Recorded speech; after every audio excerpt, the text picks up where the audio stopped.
మన రాష్ట్రంలో బలమైన యువశక్తి ఉంది. వారికి సరైన అవకాశాలు అందిస్తే దూసుకుని పోతారు. అన్ని రంగాల్లో వారికి ఉపాధి ఉద్యోగ అవకాశాలు కల్పించడమే మన లక్ష్యంగా పెట్టుకుంటున్నాం. మూడోది స్త్రీ శక్తి. అన్న ఎన్టీఆర్ మహిళలకు ఆస్తుల్లో సమాన హక్కు కల్పించారు. మహిళలకి ఆర్థిక స్వాతంత్రం ఇచ్చింది మన చంద్రన్న.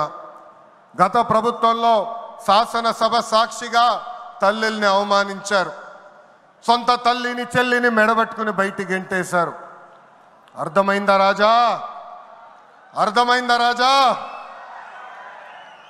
ఉద్యోగ ఉపాధి అవకాశాల్లో మహిళలకు రిజర్వేషన్, మహిళలకు విశ్వవిద్యాలయాలు, దీపం పథకం ఇచ్చింది తెలుగుదేశం. రానున్న రోజుల్లో మహిళల్ని మరింత బలోపేతం చేసి స్త్రీ శక్తి ద్వారా మనం కృషి చేయాలి. పార్టీ పదవుల దగ్గర నుంచి అన్ని రంగాల్లో మహిళల్ని సమానంగా బాధ్యత భద్రత కల్పించాలి. ఈరోజు నేను కొన్ని విషయాలు మీకు చెప్పాలనుకుంటున్నా.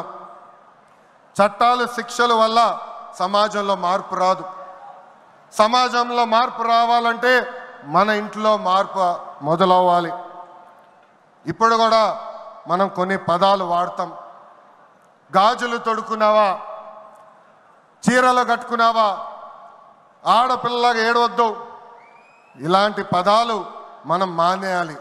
అప్పుడే మనం ఆశించిన మార్పు సమాజంలో వస్తుంది. నేను ప్రతిపక్షంలో ఉన్నప్పుడు ఆనాడు ఒక మహిళా మంత్రి నాకు చీర గాజులు పెడతానని చెప్పారు. ఆనాడే చెప్పా ఆమెకి, చీర గాజులు పంపించండి, మా అక్క చెల్లెలకు పెట్టి వాళ్ళు కాలు మొక్కి ఆశీర్వాదం తీసుకుంటానని.